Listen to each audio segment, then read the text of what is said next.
Hello everyone, कैसे हैं आप। आपका आपके YouTube channel Digvijay commerce classes पर एक बार फिर से स्वागत है।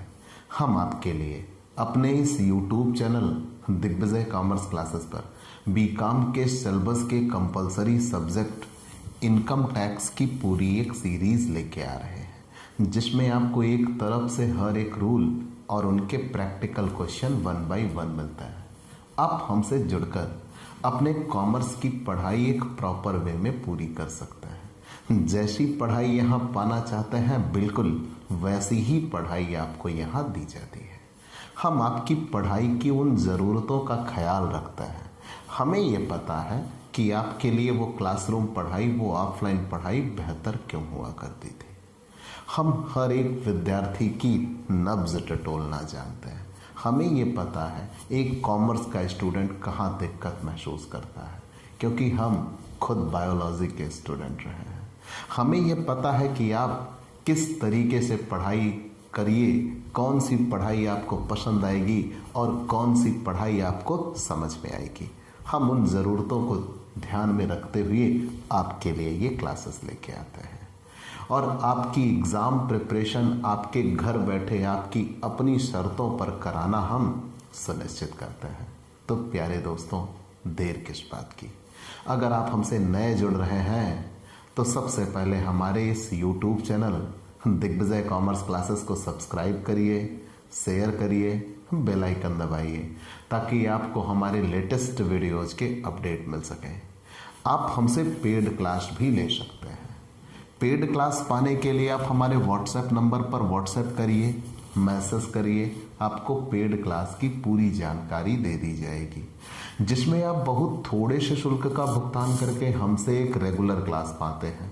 PDF मिलेगा, डाउट सेशन रखा जाएगा, क्वेश्चन पेपर सॉल्व कराए जाएंगे। तो ये सब कुछ पाने के लिए आप हमसे पेड क्लास ले सकते हैं। प्यारे दोस्तों, हम आपके लिए आयकर, इनकम टैक्स के 5 हेड ऑफ इनकम होते हैं, 5 हेड ऑफ इनकम, आय के 5 शीर्षक। उन 5 शीर्षकों में से वेतन से आय, मकान संपत्ति से आय, व्यवसाय अथवा पेशे से आय के हर एक रूल और उनके हर एक प्रैक्टिकल क्वेश्चन हम आप तक पहुंचा चुके हैं। हर कल की क्लास में हमने आपके लिए आय का चौथा शीर्षक और द मोस्ट इंपॉर्टेंट लेसन, आय का चौथा शीर्षक पूंजी लाभ की शुरुआत की, कैपिटल गेन। तो पूंजी लाभ की शुरुआत में आपने ये जाना कि अगर हमारे पास कोई पूंजी संपत्ति है और उस पूंजी संपत्ति का स्वामित्व किसी दूसरे व्यक्ति के पास जाता है, मतलब वो पूंजी संपत्ति का हस्तांतरण होता है, तो उसके परिणाम स्वरूप अगर हमें कोई लाभ होता है तो वो पूंजी लाभ है, अगर उसके परिणाम स्वरूप हमें हानि होती है तो वो पूंजी हानि है। और उसी का इस पूरे लेसन में हमें अध्ययन करना है। हम उसी की शुरुआत करते हैं। तो मैंने आपको ये कहा था कि इस पूरे लेसन में हमें 3 टॉपिक पढ़ने हैं। एक तो पहले हम ये जाने कि आखिर कौन सी संपत्ति पूंजी होती है और कौन सी संपत्ति पूंजी नहीं होती। तो कल की क्लास में मैं आपको क्लियरली एक्सप्लेन कर चुका हूं कि वो कौन सी संपत्तियां हैं जो पूंजी संपत्ति हैं और वो कौन सी संपत्तियां हैं जो पूंजी संपत्ति नहीं है। हम अब आगे बढ़ेंगे, हमें आगे चलना होगा। हमें ये जानना होगा कि वो कौन सी संपत्ति है जो पूंजी संपत्ति है और वो कौन सी संपत्ति है जो पूंजी संपत्ति नहीं है। हम उसकी हर एक चीज़ें क्लियर करते हैं आपके लिए। तो आइए, पहली चीज़ तो ये हमने ये बता दिया कि पूंजी संपत्ति कौन होती है और कौन सी संपत्तियां पूंजी संपत्ति नहीं होती। आप उसके लिए हमारी पिछली क्लास देख सकते हैं। अब हम आपके लिए लेके आ रहे हैं पूंजी संपत्ति का हस्तांतरण, और तीसरा बिंदु हमें पढ़ना होगा पूंजी लाभ की गणना। तो कल आप पूंजी संपत्ति के बारे में जान चुके हैं। आज आप सीखिएगा पूंजी संपत्ति का हस्तांतरण होता क्या है और पूंजी लाभ की गणना। तो पहली चीज़ तो ये कि पूंजी संपत्ति का जो हस्तांतरण है वो धारा 2 की उपधारा 47 में दे रखा है, लेकिन ये बहुत डीप दे रखा है। इसके 30 रूल दे रखे हैं, 31 रूल। नहीं पढ़ना यार, ये चीज़ें आप देखिए बेटा, पहली चीज़ यह है कि मैं आपको पूरी किताब छपा दूंगा, लेकिन वहाँ ये निकल के आएंगी चीज़ें कि हमारे दिमाग की एक लिमिटेशन है, हम इतनी चीज़ें यह नहीं याद रख सकते। हम जितनी चीज़ें याद रख सकते हैं, फिर क्यों ना हम उतनी ही चीज़ों पर फोकस करें। तो ये क्लास मैं आपके लिए उस सागर में से गागर निकालने के लिए लेके आया हूँ। मतलब हम उतनी ही चीज़ें यहाँ लेके आएंगे जो चीज़ें आपको समझ में आए और जिससे आप किसी भी प्रैक्टिकल क्वेश्चन को लगाने में कहीं कोई दिक्कत का सामना नहीं करिएगा।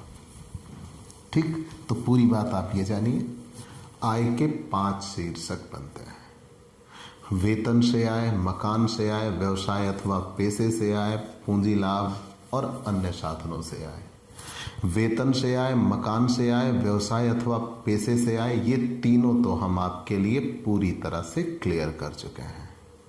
अब हम आपके लिए लेके आ रहे हैं पूंजी लाभ। तो ये आय का चौथा शीर्षक है। अगर इसमें हमारे पास कोई पूंजी संपत्ति है और उसका हम विक्रय करते हैं और उसके बदले में हमें कुछ मिलता है, तो हमने इसको जितने में पाया था वो अगर विक्रय मूल्य से कम है तो हमें पूंजी लाभ हुआ, और अगर वो विक्रय मूल्य से ज़्यादा, मान लीजिए जो लागतें हमारी हैं वो विक्रय मूल्य से कम है, तो पूंजी हानि हुई। और हमें इस पूरे शीर्षक में यही पढ़ना है कि पूंजी संपत्ति के हस्तांतरण के परिणाम स्वरूप हमें लाभ हुआ या हानि हुई। तो हमें पूंजी संपत्ति का हस्तांतरण, पूंजी संपत्ति के हस्तांतरण पर होने वाले लाभ या हानि को ही तो जानना है। तो मैंने वहाँ ये कहा था कि पूंजी संपत्ति या पूंजी लाभ पाठ पढ़ने के लिए आपको किन प्रमुख बिंदुओं को जानना होगा? 3। तो सबसे पहले तो आपको पूंजी संपत्ति पहचानना होगा। तो कल की क्लास में मैं आपको पूरी तरीके से पूंजी संपत्ति को पहचानना बता चुका हूँ कि आखिर कौन सी ऐसी संपत्तियां होती हैं जिन्हें हम पूंजी कहते हैं और कौन सी ऐसी संपत्तियां होती हैं जिन्हें हम पूंजी नहीं कहते। आज हमें जानना है कि पूंजी संपत्ति का हस्तांतरण होता कैसे है। यार, मेरे पास कोई संपत्ति है, मैंने तुमको दे दिया, मालिकाना हक भी तुमको दे दिया, तुम्हारे नाम पे कर दिया, ये हुआ ना हस्तांतरण। हस्तांतरण का सिंपल वर्ड आप ये जानिए कि मालिकाना हक का बदल जाना, मतलब एक मालिक के स्वामित्व या प्रभुत्व से वो दूसरे मालिक के स्वामित्व प्रभाव में आ जाना, तब हम हस्तांतरण मानते हैं। लेकिन यहाँ बहुत सी बातें दे रखी हैं। ठीक, तो जनरली क्या होता है कि पूंजी संपत्ति का अगर हस्तांतरण होगा तभी पूंजी लाभ बनेगा, नहीं तो पूंजी लाभ नहीं बनेगा। तो हमें ये जानना होगा कि किन परिस्थितियों में पूंजी संपत्ति का हस्तांतरण माना जाता है और किन परिस्थितियों में पूंजी संपत्ति का हस्तांतरण नहीं होता। तो सबसे पहले हमें क्या जानना होगा कि आखिर वो पूंजी संपत्ति हो। तो कल की क्लास में तो आपने ये जान लिया ना कि कौन सी संपत्ति पूंजी संपत्ति होती है। अब अगर आप पूंजी संपत्ति क्लियर कर चुके हो तो फिर जानिएगा कि पूंजी संपत्ति कब एक अधिकार से दूसरे अधिकार में पहुंचती है, मतलब पूंजी संपत्ति का हस्तांतरण कब माना जाता है। और जब आप पूंजी संपत्ति का हस्तांतरण भी जान जाएंगे तो तुरंत हम आपको सिखा देंगे पूंजी लाभ की गणना आखिर होगी कैसे। ठीक, चलिए हमने बता दिया। और पूंजी संपत्ति कितने प्रकार की होती है? 2, अल्पकालीन पूंजी संपत्ति और दीर्घकालीन पूंजी संपत्ति। अगर कोई संपत्ति क्रय से लेकर विक्रय तक 3 वर्ष के से कम समय तक आपके पास रही है तो अल्पकालीन पूंजी संपत्ति है। अगर वही संपत्ति 3 साल पूरा होने के बाद आपके पास से जाए तो दीर्घकालीन पूंजी संपत्ति है। अंशों की दशा में कहा गया है कि अगर वो 12 महीने से कम, 24 महीने से कम तक आपके पास रहे हैं तो अल्पकालीन, 24 महीने से अधिक तक रहे हैं तो दीर्घकालीन। ठीक है, ये सारी चीज़ें आपने जान लिया था, हम ये कल की क्लास में बता चुके हैं। तो आज पूंजी संपत्ति का हस्तांतरण। तो चलिए, तो पूंजी संपत्ति के हस्तांतरण के लिए धारा 2 की उपधारा 47। तो पूंजी संपत्ति के संबंध में हस्तांतरण में निम्न शब्द शामिल हैं या निम्न शामिल होंगे, मतलब इन परिस्थितियों में पूंजी संपत्ति का हस्तांतरण माना जाएगा। कौन कौन सी परिस्थितियां दी हैं? पहला, संपत्ति की बिक्री, विनिमय तथा उसको छोड़ देना। अगर हमारे पास कोई संपत्ति है, हम उसकी बिक्री कर देते हैं तो पूंजी संपत्ति का हस्तांतरण हो जाता है। विनिमय कर लेते हैं, वस्तु विनिमय प्रणाली थी ना, एक संपत्ति लेकर उसके बदले में कोई दूसरी संपत्ति दे देना या उसको छोड़ देना, किसी दूसरे के लिए अगर उसको हम छोड़ देते हैं तो भी हस्तांतरण माना जाता है। चलिए हमने जान लिया। संपत्ति के संबंध में अधिकारों का समाप्त हो जाना। अगर किसी संपत्ति पर हमारा अधिकार था लेकिन अब परिस्थितियां ऐसी हुई कि उन पर हमारे अधिकार समाप्त हो गए, तो अगर उन पर हमारे अधिकार समाप्त हो गए तो संपत्ति के संबंध में अधिकारों का समाप्त हो जाना भी पूंजी संपत्ति का हस्तांतरण कहा जाता है कि अब हमारी पास वो संपत्ति नहीं रही, हमारे अधिकार उस पर समाप्त हो गए। तीसरा, किसी कानून के अंतर्गत अनिवार्य रूप से संपत्ति को कब्जे में ले लेना। मान लीजिए आपकी कोई प्रॉपर्टी है, गवर्नमेंट ये चाहे तो अनिवार्यता उसको अपने कब्जे में ले सकती है, तब भी आपकी संपत्ति का हस्तांतरण मान लिया जाता। बेशक आप उस संपत्ति को नहीं देना चाहते। जैसे रोड वगैरह होते हैं, नहीं, जब रोड बनते हैं, सड़कें, तो जब सड़क बनाई जाती है तो जितने लोगों की ज़मीनें उस पे आ जाती हैं, उसके कब्जे या उसके दायरे में आ जाती हैं, उनकी ज़मीनें सरकार ले लेती है। तो जब उनकी ज़मीनें सरकार ले लेती है तो उस दशा में पूंजी संपत्ति का हस्तांतरण मान लिया जाता है। ठीक, तो हमने क्या क्या बताया, कब पूंजी संपत्ति का हस्तांतरण माना जाएगा? हमने विक्रय किया, हमने विनिमय किया या हमने अपना अधिकार छोड़ दिया। अगर कुछ ऐसा भी हुआ कि हमारे अधिकार उस पर समाप्त हो गए तो भी पूंजी संपत्ति का हस्तांतरण माना जाएगा। और किसी कानून के अंतर्गत अगर अनिवार्य रूप से हमारी संपत्ति चली जाती है तो भी पूंजी संपत्ति का हस्तांतरण माना जाता है। और पूंजी संपत्ति के द्वारा अगर उसे अपने व्यापार के रहतिये में बदल दिया जाए तो, मान लो मैं किसी संपत्ति का मालिक हूँ, जैसे मैं अभी ये बोर्ड मेरे पास है, मैं एक टीचर हूँ, बोर्ड पढ़ाता हूँ, बोर्ड पे पढ़ाता हूँ, तो ये बोर्ड मेरे लिए पूंजी के तौर पर है, मान लीजिए इन स्पेशल केस। और अब अगर मैं व्यापार करने लगूँ और बोर्ड बेचने लगूँ तो अपने इसी बोर्ड को फिर मैं स्टॉक में रख दूँ। तो जब अब मैं अपने इसी बोर्ड को स्टॉक में रख दूंगा तो ये मेरे लिए बिजनेस माल बन गया। तो जब ये बिजनेस माल हो गया तब तो फिर ये बिजनेस प्रोफेशन में जाएगा, लेकिन जिस दिन मैंने इसको कन्वर्ट किया बिजनेस स्टॉक में, उस दिन ये मेरी पूंजी थी, उस दिन संपत्ति का हस्तांतरण माना जाएगा। मतलब अगर कोई एक व्यक्ति अपनी पूंजी संपत्ति को अपनी व्यापारिक संपत्ति में कन्वर्ट कर देता है, व्यापारिक माल में कन्वर्ट कर देता है, तो उस दिन पूंजी संपत्ति का हस्तांतरण माना जाता है। अगर हमारे पास कोई जीरो कूपन बॉन्ड था और उसका जो मैच्योरिटी टाइम था वो मैच्योरिटी टाइम आ गया, उसका पैसा अब हमें मिलना है, तो वह भी, उसका मैच्योरिटी टाइम आ गया है तो वह भी हमारे लिए माना जाएगा कि पूंजी संपत्ति का हस्तांतरण हो गया। फिर मैंने और भी चीज़ें, व्यापार को सीमित दायित्व वाली कंपनी में परिवर्तित कर दिया जाए तो, अगर कोई व्यापार हमारा है उसको हम सीमित दायित्व वाली कंपनी के रूप में परिवर्तित कर देते हैं तो भी पूंजी संपत्ति का हस्तांतरण मान लिया जाता है। अगर कोई ऐसा व्यवहार जिसने संपत्ति हस्तांतरण अधिनियम 1882 की धारा 53A के अंतर्गत हुए अनुबंध की आंशिक पूर्ति करने पर अचल संपत्ति के कब्जे का अधिकार मिल जाए अथवा कब्जा बना रहने दिया जाए तो, लेकिन ये चीज़ें, और यदि कोई ऐसा व्यवहार जिससे अचल संपत्ति का हस्तांतरण तो हो जाए अथवा किसी अचल संपत्ति का प्रयोग करने का अधिकार मिल जाए। लेकिन स्पेशली जो ऊपर आपने पढ़े कि अगर हम कोई संपत्ति बेचते हैं या विनिमय के स्वरूप या ऐसे ही अपना अधिकार छोड़ देते हैं या किसी संपत्ति का अनिवार्य रूप से अधिग्रहण हो जाता है या कानून द्वारा हमसे अनिवार्य रूप से ले ली जाती है या उसको हम अपने रहतिये में परिवर्तित कर देते हैं, इन्हीं परिस्थितियों के क्वेश्चन हमें पढ़ने को मिलेंगे। तो सीधी बात यह है कि अगर एक संपत्ति एक व्यक्ति के अधिकार से किसी दूसरे व्यक्ति के अधिकार तक पहुंची तो हम कहेंगे कि पूंजी संपत्ति का हस्तांतरण हुआ। और अगर पूंजी संपत्ति का हस्तांतरण हुआ है तो पूंजी लाभ या पूंजी हानि होगी। लेकिन आपने ये देखा होगा कि एक धीरूभाई अंबानी का उदाहरण ले लेते हैं ना, बिल्कुल परफेक्ट उदाहरण। जब उदाहरण लेना ही है ना, द टॉप ऑफ द, पूरे देश में जो टॉप पे उसका उदाहरण लीजिए तो धीरूभाई अंबानी। तो धीरूभाई अंबानी के दो पुत्र थे, अरे हैं भाई, थे नहीं हैं, अनिल अंबानी और मुकेश अंबानी। तो धीरूभाई अंबानी के पास जितनी प्रॉपर्टी थी वो वसीयत के आधार पर या पैतृक प्रॉपर्टी के आधार पर उनके दोनों बच्चों में बांट दी गई, उनके नहीं रहने पर। तब क्या उसे पूंजी संपत्ति का हस्तांतरण माना जाएगा? बिल्कुल नहीं। अगर किसी व्यक्ति को हिंदू अविभाजित परिवार के पूर्ण अथवा आंशिक विभाजन पर मिले तो नहीं माना जाता। अगर एक भेंट, वसीयत या अखंडनीय ट्रस्ट के अंतर्गत किसी पूंजी संपत्ति का हस्तांतरण हो तो भी उसे पूंजी संपत्ति का हस्तांतरण नहीं माना जाता। और जब कभी कोई सूत्रधारी कंपनी सहायक कंपनी को अपनी संपत्तियों का हस्तांतरण की गई पूंजी, मतलब एक सूत्रधारी कंपनी सहायक कंपनी को अगर कोई पूंजी संपत्ति का हस्तांतरण करती है तो उसे पूंजी संपत्ति का हस्तांतरण नहीं कहते।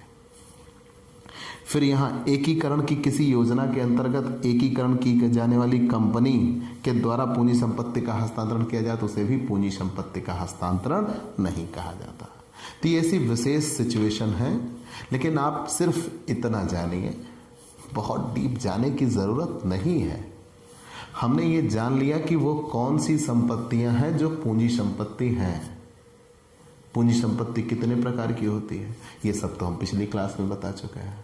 तो पूंजी संपत्ति का हस्तांतरण कब होता है, तो मैंने आपको सिंपल वर्ड में बताया कि अगर कोई एक व्यक्ति है, उसके अधिकार में कोई संपत्ति है और वो अधिकार अपना किसी दूसरे व्यक्ति तक वो देता है, मतलब किसी एक संपत्ति का एक व्यक्ति के प्रभुत्व से किसी दूसरे व्यक्ति के प्रभुत्व में पहुंच जाना पूंजी संपत्ति का हस्तांतरण कहलाता है। कुछ ऐसी भी चीजें हैं जिनमें पूंजी संपत्ति का हस्तांतरण नहीं होता, कुछ ऐसी चीजें हैं जिनमें पूंजी संपत्ति का हस्तांतरण माना जाता है। तो यहाँ अविलित कंपनी, अविलियन कंपनी, स्टॉक एक्सचेंज तक की बात की गई। किसी व्यक्ति द्वारा भारतीय रिजर्व बैंक द्वारा जारी प्रमुख जो सोवरेन स्वर्ण बंधक पत्रों का मोचन है, तो ये सारी चीजें दी गई हैं, लेकिन वो उतना जानने की आपको जरूरत नहीं है। तो आपने पूंजी संपत्ति का हस्तांतरण जान लिया। मुख्यतः यही है कि एक पूंजी संपत्ति का किसी एक व्यक्ति के स्वामित्व से दूसरे व्यक्ति के स्वामित्व में पहुंचना पूंजी संपत्ति का हस्तांतरण माना जाता है। अब हम आएंगे पूंजी लाभ की गणना, और यहीं से आपको क्वेश्चन मिलेगा सॉल्व करने के लिए। पूंजी लाभ की गणना, तो पूंजी लाभ तो दो प्रकार के होते हैं, एक शॉर्ट टर्म कैपिटल गेन और एक लॉन्ग टर्म कैपिटल गेन। पूंजी लाभ कितने प्रकार के? दो प्रकार के, एक शॉर्ट टर्म कैपिटल गेन और एक long term capital gain.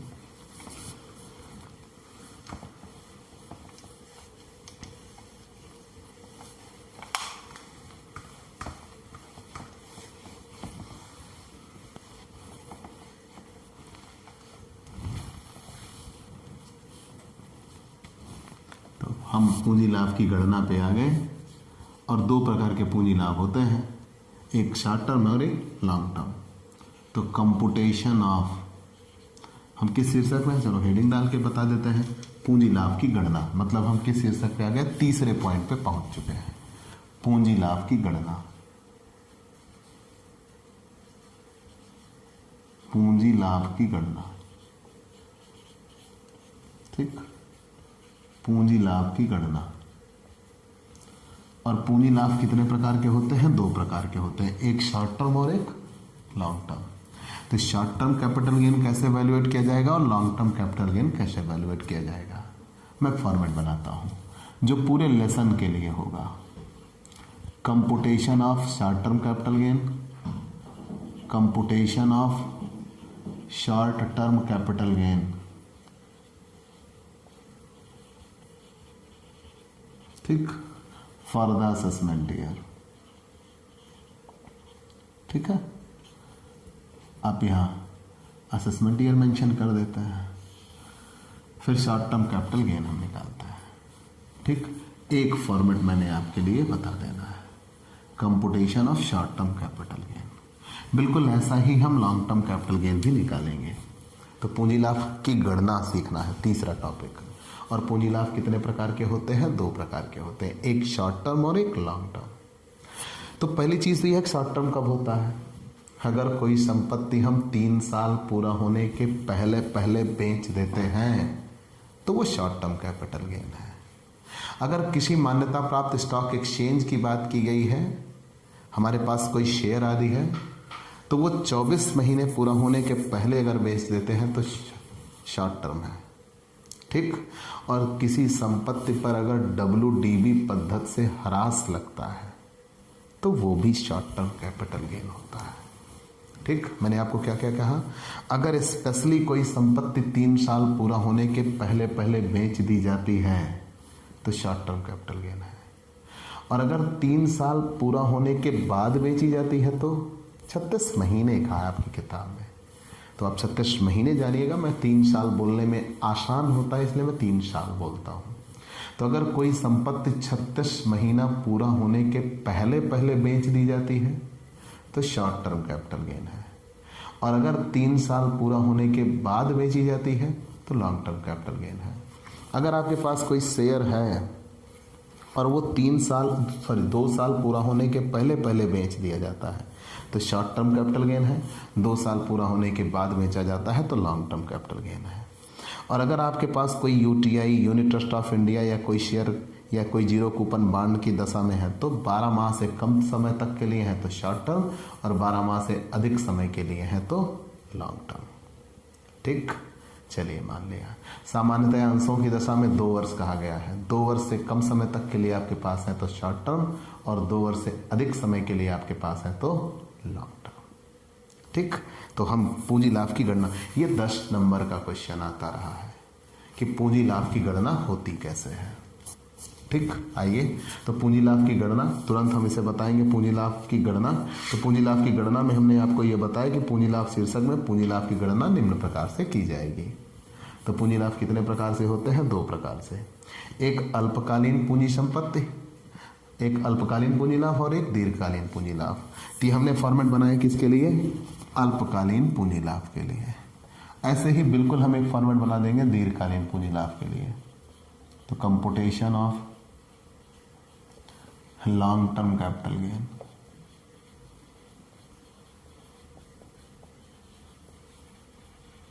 Long term capital gain for the assessment year. ठीक है ना, अब जो भी असेसमेंट ईयर रहेगा मुझको मेंशन कर देंगे स्पेशली। चलिए, तो एक शॉर्ट टर्म कैपिटल गेन और एक लॉन्ग टर्म कैपिटल गेन। मैंने शॉर्ट टर्म कैपिटल गेन के लिए क्या कहा? अगर कोई संपत्ति 3 साल पूरा होने के पहले पहले बेच दी जाती है तो शॉर्ट टर्म कैपिटल गेन, और अगर वही संपत्ति 3 साल पूरा होने के बाद बेची जाती है तो लॉन्ग टर्म कैपिटल गेन। अगर 3 साल पूरा होने के पहले पहले बेच दी जाए तो शॉर्ट टर्म कैपिटल गेन, और अगर 3 साल पूरा होने के बाद बेची जाए तो long term capital gain. Share की दशा में अगर वो 24 महीने पूरा होने के पहले पहले बेच दिया जाए तो शॉर्ट टर्म कैपिटल गेन, और 24 महीने पूरा होने के बाद बेचा जाए तो लॉन्ग टर्म कैपिटल गेन। तो यहाँ निकाला कैसे जाएगा? सेल प्रोसीड, और ये विक्रय आपके गत वर्ष में होना चाहिए। सेल प्रोसीड जितने में आपने बेचा, ठीक, sale proceed less sale expenses, विक्रय व्यय, विक्रय व्यय तत्काल वहां से घट जाते हैं। सेल प्रोसीड में से सेल एक्सपेंस घट जाएंगे तो निकल के आ जाएगा net cell. Net cell consideration, या केवल नेट सेल भी बोल सकते हो, doesn't matter, net cell consideration. यहां तक तो कहीं कोई दिक्कत ना हुई। मतलब ये सिंपल सा काम है कि आप कोई सामान बेच रहे हो तभी पूंजी लाभ की आप बात करते हो। तो बेच रहे हो तो कितने में, बेच रहे हो तो कितने में, वही क्या हो गया? Cell proceed. आपने कोई सामान बेचा तो कितने में बेचा? Cell proceed.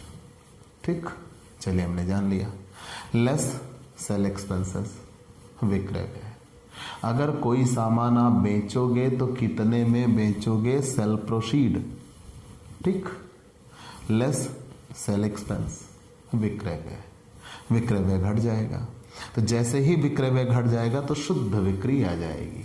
जैसे मान लीजिए हमने कोई सामान 1 लाख रुपए में बेचा, और उस सामान को 1 लाख रुपए में बेचने के लिए हमने 2000 रुपए का कमीशन दिया, तो 2000 रुपए हम घटा देंगे।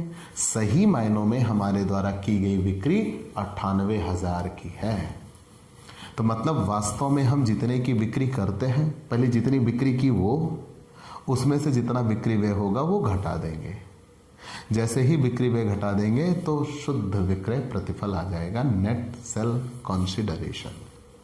ठीक, चलिए हमने बता दिया कि सेल प्रोसीड में से सेल एक्सपेंस घटा देंगे, और जैसे ही सेल एक्सपेंस घटाएंगे नेट सेल कंसीडरेशन आ जाता है। और जब नेट सेल कंसीडरेशन आ जाएगा, याद रखिएगा एक एक बात, सेल प्रोसीड में से लेस सेल एक्सपेंस घटा दिया, नेट सेल कंसीडरेशन आ जाएगा। और जब नेट सेल कंसीडरेशन आ जाएगा तो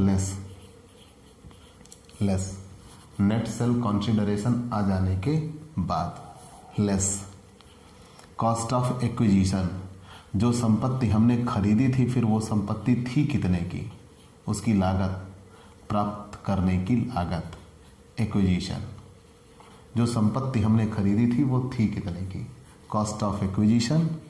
और दूसरा, अगर उस संपत्ति को सुधार करवाने में हमने कोई खर्च किया था तो वो कितने का था, वो दोनों घट जाएगा। तब जो निकल के आएगा वही शॉर्ट टर्म कैपिटल गेन या शॉर्ट टर्म कैपिटल लॉस होगा। अगर विक्रय मूल्य ज़्यादा है और ये हमारी लागतें कम, तो शॉर्ट टर्म कैपिटल गेन होगा। और अगर कहीं ऐसा हो गया कि हमारा विक्रय मूल्य कम है और ये चीज़ें क्या हो गई ज़्यादा, तो वहीं पे शॉर्ट टर्म कैपिटल लॉस निकल के आ जाता है। ठीक, तो पूरी बात क्या बनी, अल्पकालीन पूंजी लाभ की गणना होगी कैसे। सबसे पहले विक्रय मूल्य, सेल प्रोसीड, विक्रय से जितना पैसा मिलेगा में से सेल एक्सपेंस घटा देंगे, विक्रय प्रतिफल में से सेल प्रोसीड में से सेल एक्सपेंस घटा दिए जाते हैं। तो सेल प्रोसीड में से सेल एक्सपेंस घटा दिए जाते हैं, तो जब सेल प्रोसीड में से हम सेल एक्सपेंस घटा दिए जाते हैं तो नेट सेल कंसीडरेशन निकल के आ जाता है। सेल प्रोसीड में से सेल एक्सपेंस घटा दिया, नेट सेल कंसीडरेशन आ गया। और नेट सेल कंसीडरेशन आने के बाद लेस कॉस्ट ऑफ एक्विजिशन, प्राप्त करने की लागत, सुधार करने की लागत, शॉर्ट टर्म कैपिटल गेन। अब यहाँ एक बात समझिए, जस्ट लाइक मैंने ये कैलकुलेटर खरीदा, अगर मैंने ये कैलकुलेटर खरीदा तो जितने में मैंने इसको खरीदा ये मेरी प्राप्त करने की लागत हुई। ठीक, कॉस्ट ऑफ एक्विजिशन मतलब किसी संपत्ति को पाने के लिए हम जितना खर्च करते हैं वही हमारी प्राप्त करने की लागत होती है। मान लीजिए कोई संपत्ति हम ऐसी खरीद रहे हैं, उस पर हमें कुछ सुधार कार्य करवाना पड़ता है। मान लो हम किसी की बाइक वगैरह ले रहे हैं, उस पर हमें कुछ मरम्मत वगैरह करानी पड़े, या कोई ऐसा काम जिस पे हमें थोड़े बहुत खर्च करने पड़ते हो, तब जाके वो कहीं हमारी यूज में आता हो, तो जितना हम सुधार करने की लागत लगाते हैं वो भी उसकी लागत में जुड़ जाता है। इतना तो हमने खर्च ही किया है। फिर इसी सामान को हम कितने में बेचेंगे। अब जनरली बंदे ये सोचते हैं कि जितना बेच रहे हैं जितने में खरीदा था घटा देते हैं, प्रॉफिट आ जाएगा। नहीं, तो यहाँ ये देखा जाता है जितने में बेचा, अगर बेचने के लिए कुछ खर्च किया तो वो खर्च पहले घट जाना चाहिए। ठीक, अगर हमने कोई सामान बेचा तो जितने में बेचा वो यहाँ, और जितना विक्रय व्यय हुआ वो घट जाएगा। और जब विक्रय व्यय घट जाएगा तो नेट सेल कंसीडरेशन, ठीक, शुद्ध बिक्री वहां निकालते हैं। और शुद्ध बिक्री निकालने के बाद प्राप्त करने की लागत घटा देंगे, और प्राप्त करने के लिए अगर कोई मरम्मत आदि हुई है तो वो भी घटा दिया जाएगा। तो शॉर्ट टर्म कैपिटल गेन निकल के आ जाएगा। एक बात और याद रखिएगा, चलिए हमने यहां से शॉर्ट टर्म कैपिटल गेन तक की तो बात कर ली। अगर शॉर्ट टर्म कैपिटल लॉस आ गया तो मीन्स ये चीजें ज्यादा हैं और विक्रय मूल्य कम, तो उसे शॉर्ट टर्म कैपिटल लॉस कहते हैं। अगर ये कम है और ये दोनों ज्यादा हो गए तो शॉर्ट टर्म कैपिटल लॉस आएगा। तो अगर कभी कोई पूंजी हानि हुई, अल्पकालीन पूंजी हानि हुई, तो उसे भविष्य में होने वाले पूंजी लाभ, चाहे वो दीर्घकालीन पूंजी लाभ हो चाहे अल्पकालीन पूंजी लाभ हो, उससे अपलिखित कर लिया जाएगा, उससे उसकी हानि की भरपाई कर दी जाएगी।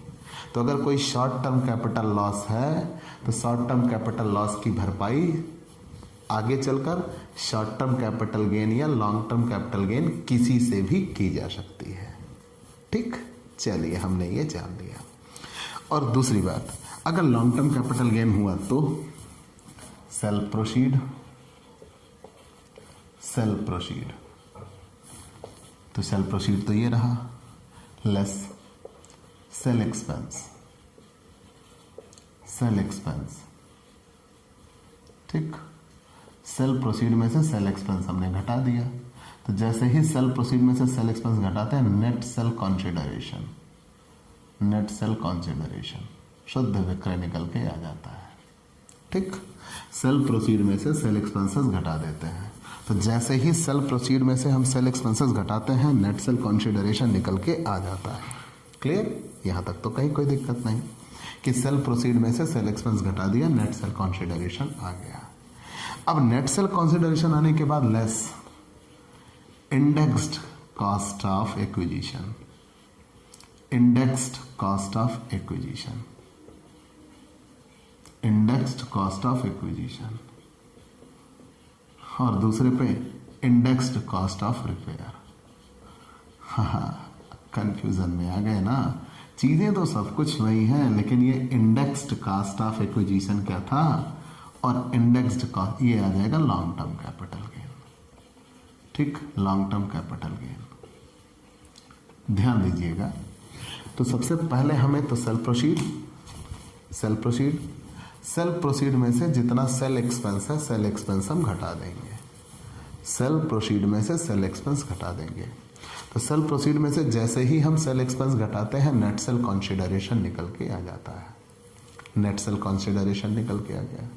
अब हम करेंगे less indexed cost of acquisition और इंडेक्स्ड कॉस्ट ऑफ रिपेयर। आखिर ये इंडेक्स्ड कॉस्ट ऑफ एक्विजिशन है क्या? इसको कहते हैं प्राप्त करने की सूचकांक लागत, और इसको कहते हैं मरम्मत की सूचकांक लागत। Indexed cost of acquisition and indexed cost of repair. अब ये जानिएगा इंडेक्स्ड कॉस्ट ऑफ एक्विजिशन क्या है, इंडेक्स्ड कॉस्ट ऑफ रिपेयर क्या है, एक एक चीज समझिएगा। तो पहले ये जानते हैं इंडेक्स्ड कॉस्ट ऑफ एक्विजिशन है क्या। एक छोटा उदाहरण देते हैं। सन 77 की बात है, 1977 में मेरे पिताजी के बाबा जी ने एक हाथी खरीदा था। हाँ, अभी भी है हमारे घर में, वो पालतू जानवर के तौर पर है, पेट एनिमल। तो उन्होंने वो सन 77 में हाथी खरीदा और उस हाथी की कीमत 7,500 रुपये थी। मतलब वो उन्होंने उस समय 7,500 रुपये दे के एक हाथी खरीदा था। आज उस हाथी की मार्केट वैल्यू हम जनरली अगर हम बेचने जाते हैं तो 80 लाख से 1 करोड़ रुपए के आसपास है। तो अब अगर मैं उस पे आपको पूंजी लाभ निकालने की बात दूं तो इससे बेहतर उदाहरण आपके लिए कोई नहीं हो सकता। तो आप ये कहोगे कि 1 करोड़ का सामान बेच रहे हैं, ये सामान 7,500 का खरीदा था, तो 1 करोड़ में से 7,500 घटा दो, आ गया पूंजी लाभ। गलत। तो चूंकि ये चीजें बहुत पहले हुई थी, बहुत पहले, यहां तो डायरेक्ट आप घटा देते थे, क्योंकि वो 3 साल का ही ड्यूरेशन लेके आती है ना। 3 साल तो पार किया ही नहीं, 3 साल के अंदर ही रह गए। 3 साल तो हमने पार नहीं किया ना, हम 3 साल के अंदर ही रह गए। लेकिन यहां ये चीजें क्या निकल के आती है कि वो 3 साल से अधिक का समय ले जाती हैं। तो उस जमाने में हुए खर्च को हम इस जमाने के खर्च में बदल देते हैं। ध्यान दीजिएगा मेरी बात को। उस जमाने में हुए खर्च को इस जमाने में हुए खर्च में हम क्या कर देते हैं, बदल देते हैं। मतलब उस समय जो खर्च हुआ था उसको आज की महंगाई के आधार पर जब बदला जाता है तब उसे ही क्या कहते हैं, सूचकांक लागत। जैसे अब यहां सूचकांक लागत निकालने के लिए कई चीजें दे रखी हैं। क्या क्या? अब ये चीजें निकल के आती, सूचकांक प्राप्त करने की लागत, सूचकांक सुधार करने की लागत के प्रावधान लागू नहीं होते। जैसे स्पेशली यहां पे बात की गई है, सूचकांक लागत निकलती कैसे है। तो सूचकांक लागत निकालने के लिए सूचकांक लागत हम निकालते कैसे हैं, इंडेक्स्ड कास्ट। तो सूचकांक लागत निकालने का सीधा सा तरीका है प्राप्ति की लागत, मतलब कोई सामान हमें कितने में मिला, गुणे गत वर्ष संपत्ति के विक्रय वाले वर्ष का स्फीत सूचकांक, मतलब जिस वर्ष संपत्ति का विक्रय किया गया, संपत्ति के विक्रय वर्ष का स्फीत सूचकांक, संपत्ति के विक्रय वर्ष का स्फीत सूचकांक, संपत्ति के विक्रय वर्ष का स्फीत सूचकांक बटे जिस वर्ष में संपत्ति प्राप्त की गई थी उस वर्ष का स्फीति सूचकांक। जिस वर्ष में संपत्ति प्राप्त की गई थी उस वर्ष का स्फीति सूचकांक। उस वर्ष का स्फीति सूचकांक। उस वर्ष का स्फीति सूचकांक। ठीक, पूरी बात निकल के आ गई। तो हमने ये कहा प्राप्ति की लागत गुणे संपत्ति के विक्रय वर्ष का स्फीति सूचकांक बटे जिस वर्ष में संपत्ति प्राप्त की गई थी उस वर्ष का स्फीति सूचकांक। कैसे, आप ये समझिएगा। जैसे यहाँ ये किताब में दिया गया 2001 से लेकर 2020-21 तक के स्फीति सूचकांक दिए गए थे। पुरानी किताबों में 1981 से दिया गया था। तो ध्यान दीजिएगा, 2001-2 में जो सामान 100 रुपए का था वही सामान 2002-3 में 105 का हो गया। मतलब ये लागत स्फीति सूचकांक ही बताता है। 2003-4 में वो 109 का हो गया, 2004-5 में 113 का, 5-6 में 117 का, 6-7 में 122 का, 7-8 में 129 का, 8-9 में 137 का, 9-10 में 148 का और 10-11 में 167 का। होते होते होते होते वही सामान 2019-20 में 289 पहुंच गया और 2020-21 में 301। मतलब जो सामान 2001-2 में हमें 100 रुपए का मिल जाता था वही सामान हमें 2020-21 में कितने का मिलता है? 301 रुपए में मिलता है। तो पहली चीज तो यह है कि ये लागत स्फीति सूचकांक प्रश्न में दिए रहते हैं महंगाई आदि के आधार पर। तो जब प्राप्ति की लागत जितनी हो गुणे संपत्ति के विक्रय वर्ष का जो स्फीति सूचकांक हो उससे गुणा कर दीजिएगा और ये क्वेश्चन में हमेशा दिया रहेगा। मतलब ये आज की महंगाई दर होगी और जिस वर्ष में संपत्ति प्राप्त की गई थी उस वर्ष का भी स्फीति सूचकांक क्वेश्चन में दिया रहेगा। तो जब उस वर्ष का भी स्फीति सूचकांक क्वेश्चन में दिया रहेगा तो उस स्फीति सूचकांक से आप क्या कर देंगे? भाग कर देंगे। तो जो निकल के आएगा वही सूचकांक लागत कहलाती है। तो कहीं भी इंडेक्स्ड निकालना हो, जैसे कॉस्ट ऑफ एक्विजिशन का इंडेक्स निकालना है तो यहाँ कॉस्ट ऑफ एक्विजिशन रख के ये कर देंगे। अगर कॉस्ट ऑफ रिपेयर का इंडेक्स निकालना है तो कॉस्ट ऑफ रिपेयर यहाँ रख के उसको इससे कर देंगे तो आ जाएगा। इंडेक्स्ड निकालने का यही तरीका है। तो एक बात याद रखिएगा, अगर शॉर्ट टर्म कैपिटल गेन हम निकाल रहे हैं तो डायरेक्ट घटेगा और अगर लॉन्ग टर्म कैपिटल गेन निकाल रहे हैं तो उस जमाने में हुए खर्च को इस जमाने में हम कन्वर्ट करके निकालते हैं। ठीक। और दूसरी बात, अगर कोई दीर्घकालीन पूंजी हानि हो गई तो मतलब ये ज़्यादा निकल गया और ये कम, मतलब विक्रय मूल्य कम है और सूचकांक लागत ज़्यादा, तो पूंजी हानि होगी, दीर्घकालीन पूंजी हानि होगी। और अगर दीर्घकालीन पूंजी हानि होती है, ध्यान दीजिएगा, अगर दीर्घकालीन पूंजी हानि होती है तो उसे भविष्य में सिर्फ दीर्घकालीन पूंजी लाभों से घटाया जाएगा, अल्पकालीन पूंजी लाभ या किसी अन्य लाभों से उसे नहीं घटा सकते। अगर अल्पकालीन पूंजी हानि होती है तो अल्पकालीन पूंजी लाभ और दीर्घकालीन पूंजी लाभ दोनों से घटता है, लेकिन अगर दीर्घकालीन पूंजी लाभ होता है, हानि होती है, तो अल्पकालीन पूंजी हानि से उसको नहीं घटाया जाता। अब समस्या ये पड़ी कि दोनों को अलग करने की जरूरत क्या है। एक अंतर तो ये समझ रहे हैं और दूसरा अंतर यह है कि इस पे 10% कर लगता है और इस पे 20% कर लगता है। ये विशेष कर की दर है, याद रखिएगा। सबसे चलिए, अब अगर कोई संपत्ति मान लीजिए उस पर WDV पद्धति से ह्रास लगता है तो आप एक काम करिएगा, उसके लिए कोई अलग फॉर्मेट में नहीं बता रहा। आप ये देखिएगा कि वो संपत्ति खरीदी कब गई, उस पर आप डिप्रिसिएशन लगाइए वर्तमान में, फिर वो 1 साल बाद कितने की बची, फिर डिप्रिसिएशन लगाइए 1 साल बाद कितने की बची, फिर डिप्रिसिएशन लगाइए 1 साल बाद कितने की बची। और ये निकालते निकालते निकालते निकालते चले आइए कि हमारे गत वर्ष में वो कितने की बची है। ठीक, हमने ये निकाल लिया। मतलब हम कोई संपत्ति पहले खरीदे थे और उस पर WDV पद्धति से ह्रास लगा रहे हैं। तो जब उस पर WDV पद्धति से ह्रास लगा रहे हैं तो उसको घटाते घटाते घटाते घटाते चले जाएंगे कि उसकी प्रेजेंट वैल्यू क्या है, उसका वर्तमान मूल्य क्या है। और जब उसकी प्रेजेंट वैल्यू निकल के आ जाएगी तो उसको जितने में बेच रहे होंगे उससे घटा देंगे, क्योंकि उस पर हमेशा अल्पकालीन पूंजी लाभ होता है, दीर्घकालीन पूंजी लाभ नहीं होता। तो उसकी इंडेक्स्ड निकालने की कोई ज़रूरत नहीं पड़ती। इंडेक्स्ड तो केवल हम कब निकालते हैं जबकि प्रश्न में दीर्घकालीन पूंजी लाभ निकालना हो, अल्पकालीन पूंजी लाभ ना निकालना हो। चलिए, ये चीज़ें आपने जान लिया। फिर आप प्रैक्टिकल क्वेश्चंस की ओर बढ़ चलेंगे, कहीं कोई दिक्कत ना होगी। तो प्यारे दोस्तों, आपको ये क्लास कैसी लगी हमें ज़रूर बताइएगा। आपके लाइक और कमेंट का इंतज़ार रहेगा। आप हमसे पेड क्लास भी ले सकते हैं। पेड क्लास पाने के लिए आप हमारे व्हाट्सएप नंबर पर व्हाट्सएप करिए, मैसेज करिए, आपको पेड क्लास की पूरी जानकारी दे दी जाएगी, जिसमें आपको बहुत थोड़े से शुल्क का भुगतान करके हमसे एक रेगुलर क्लास मिलता है, PDF मिलेगा, डाउट सेशन रखा जाएगा, क्वेश्चन पेपर सॉल्व कराए जाएंगे। तो ये सब कुछ पाने के लिए आप हमसे पेड क्लास ले सकते हैं।